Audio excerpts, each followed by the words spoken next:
Homage to the Chapter 12, chapter on the royal treatise entitled The Inviolable Commitments of the Divine Kings. Homage to the Tathagata, the Arhat, the fully enlightened Ratna Kusama Gunasagara Vedura Kana Kagiri Savarna Kenchana Prabhasashri.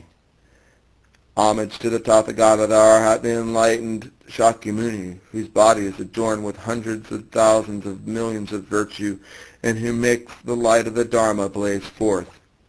Homage to the great goddess Shri, endowed with boundless virtue, grain, and good fortune. Homage to the great goddess Sarasvati, endowed with wisdom, limitless quality. Then at that moment, King Balindaketu said this to his son, King Rachidaketu, whom he had enthroned, and who had been not long in royalty. Son, there is a royal treaty called the Inviolable Commitments of Divine Kings, which, not long after I was enthroned, I received from my father, King Varendraketu. I resigned the kingdom for 20,000 years according to that royal treatise, and I do not recollect being on the wrong side of even a single moment of thought. O son, what then is this royal treaty, the inviolable commitments of divine kings? O noble goddess, at that moment, King Balindraketu clearly expounded the inviolable commitments of divine kings, the royal treaties, to his son, King Rachidaketu, in these verses. I will explain the royal treaties which benefit all beings, cuts through misgivings, and extinguishes all misdeeds. O King, all, one by one, being in a state of delight, listen with your hands folded in reverence to this entire commitments of divine kings.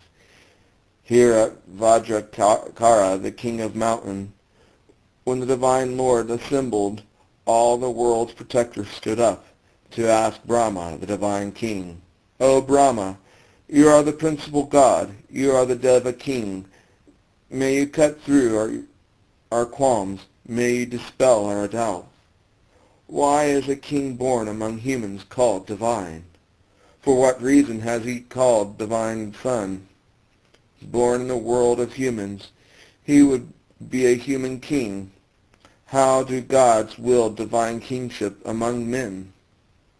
When Lord Brahma was asked thus by the protector of the world, Brahma, the chief of gods, replied in this way. As the guardians of the world ask me thus, for the benefit of all beings, I will reveal the sublime treatise. I will explain the origin of kings, who are born in the realm of humans, and by what means they become kings of their land. Blessed by divine kings, they enter into their mother's womb, being first blessed by gods. Afterwards they enter her womb.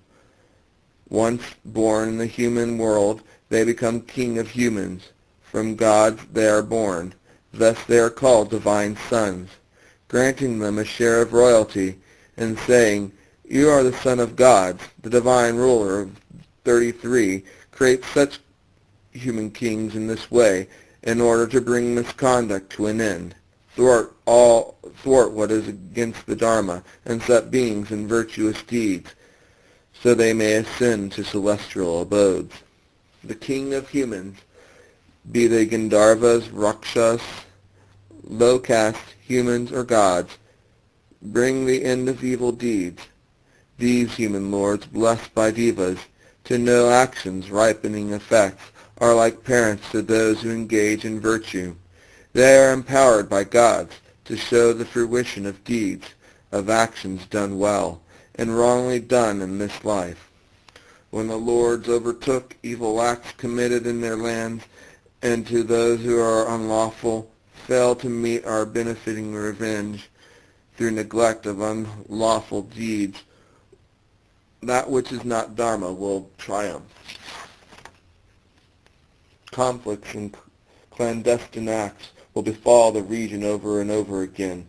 The lords of gods will be enraged in the Patala dwelling of the 33.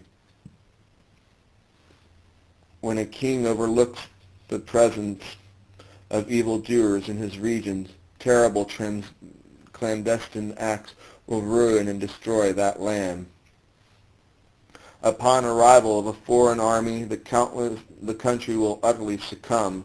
Resources and race too will fall away. Those who amass wealth through trickery and deceit will rob each other entirely of means.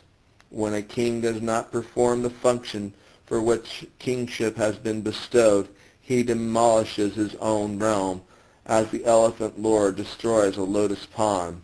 Unfavorable winds will arise, unfavorable rain will fall. The sun and moon will be unfavorable, and likewise the planets and stars. Where a king is negligent, famine will descend upon the land. Seeds, crops, flowers, and fruits will cease to grow and flourish. When a king overlooks those who do wrong in his realm, unhappiness will befall the gods in their abodes. The kings of gods will lament to each other, "Unlawful is this king, for he remains on the side of the lawless." Before long, the king will incur the wrath of the gods. When the gods reveal their rage, his kingdom will wither away. Mayhem will prevail in the land. By weapons, too, it will give way. Convert, axe, strife, and disease of every variety will come to be. Overcome by rage, the Lord of gods, and gods too will ignore him. That land will lie in ruin. Anguish the sole company of that king. He will lose his beloved ones, brothers, and even sons. From his beloved wife too he will part. His daughters will meet with death. Shooting stars will rain down. Likewise, mock suns will shower. Fear of foreign armies and famine will greatly occur. His valued ministers, beloved elephants, and cherished camels will die too. People will pillage one another, seizing homes, resources, and wealth. Region by region throughout the land, they will slay one another with arms. Strife, squabble, and deception will tear apart their land. Demons will enter into the region. Terrible disease will plague them. Even the venerable ones, their ministers and retinue too, will succumb to wickedness and deceit. When those devoid of virtue become venerated in the land, those law-abiding and virtuous ones will always be victimized. When the wicked are honored and the virtuous persecuted, three things, stars, water, and wind, will become calamitous there.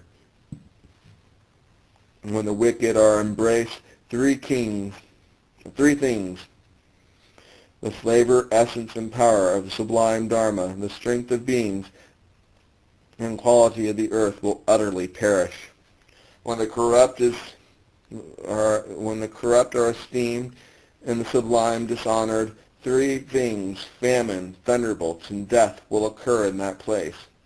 Fruit and crops will have no taste, and no potency thereafter. Beings sickened with disease will fill those regions completely. Large, sweet fruit will shrivel and become bitter and sharp. Play, humor, and fun and pleasure of previous times, now rife with infinite delusions, will lose the touch of joy. Fruit and crops will lose their succulence and force. They will cease to nourish body, elements, or senses. Pale and lacking complexions, beings will become weak, feeble, and without strength. Though they may consume much food, they will remain unfulfilled. Their strength, prowess, and energy will disappear. The country will become a mass of beings utterly without vitality. Multitudes of beings will become afflicted by various illness due to various cannibalistic deeds There will arise inauspicious planets and stars, where the king is undharmic, and on the side of those lacking virtue, the triple realms in the sphere of the three worlds will completely perish. When the king is a partisan, ignoring those who commit misdeeds, misfortunes such as these in their region will come to be. When he overlooks those evildoers, a king neglects to wield his kingship according to the role bestowed upon him by the lords of gods. Those who perform virtuous actions will be reborn in the Deva abodes. Those who commit negative deeds will be born among hungry ghosts, animals, and hell beings. When a king ignores those who carry out misdeeds in his realms, through those misdeeds gods will fall from the heavens of the 33.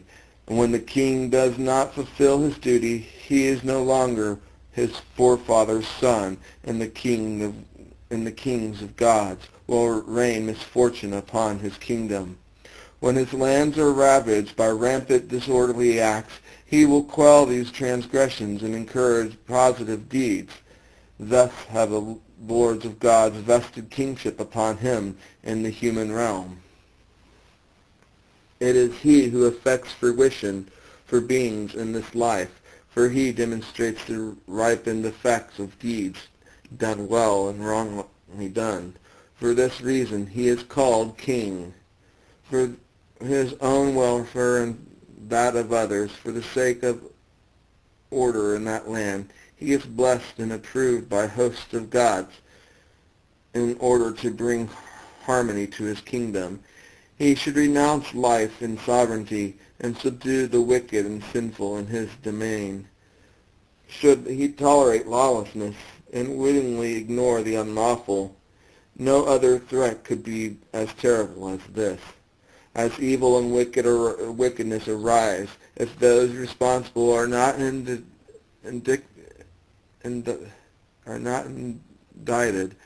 the country will be overrun, but by utterly objectionable criminals.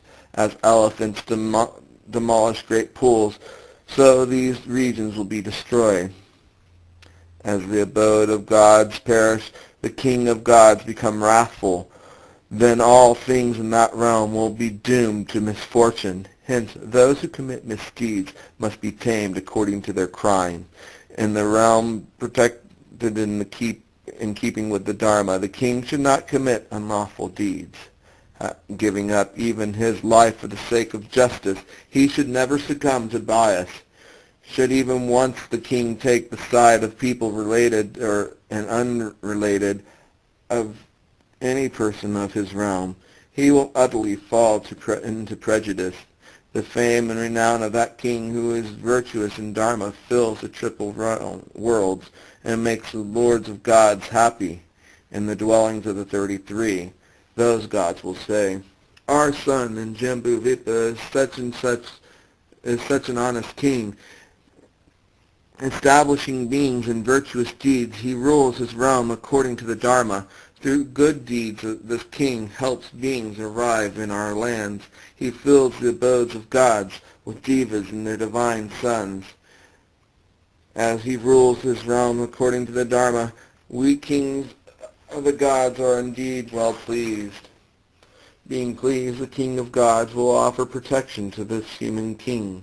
The sun, the moon, and likewise the stars will move well. The winds will rise in due time, and due time, too, rain will fall. Prosperity will be ensured in the God's abode, and likewise in the realm of kings. Gods and God's divine children will always abound in that place. Hence, the king should forsake his own cherished life, but never give up the Dharma jewel. To ensure the welfare of the world, he should seek company with those sublime ones,